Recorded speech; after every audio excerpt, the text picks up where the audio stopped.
Health, news, science, and the blogspot. Every medical student needs to have an interview, so here's a week's worth of things to help you look good in front of the panel. Health.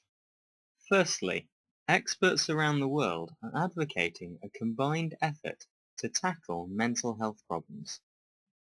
A Danish study has shown that women who have hormone replacement therapy after menopause have a reduced risk of heart failure. Finnish research suggests that a tomato-rich diet may reduce the risk of strokes. Scientists have created magnets that can cause cancer cells to self-destruct.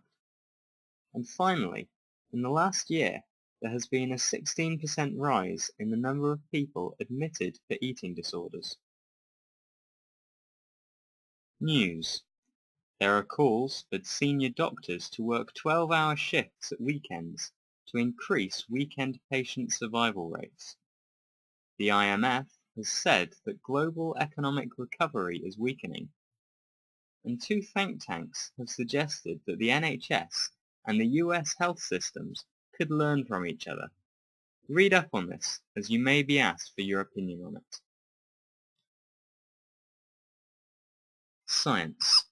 Nobel Prizes have been announced this week. This is a big thing, and you need to know about it.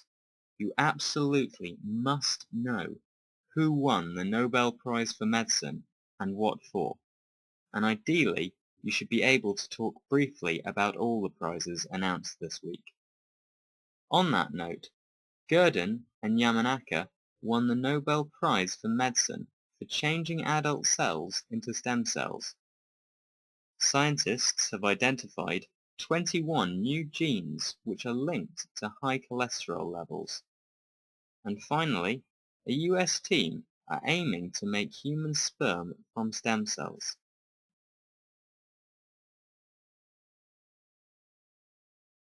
The Blogspot.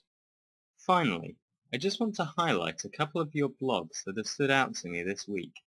The first is Rochelle's post on the negative effects of alcohol, and the second was by Catherine on imaging in medicine. Both of these blogs show some excellent promise, so have a look and leave a comment. Maybe next week I'll show up your blog. Until next week, take care.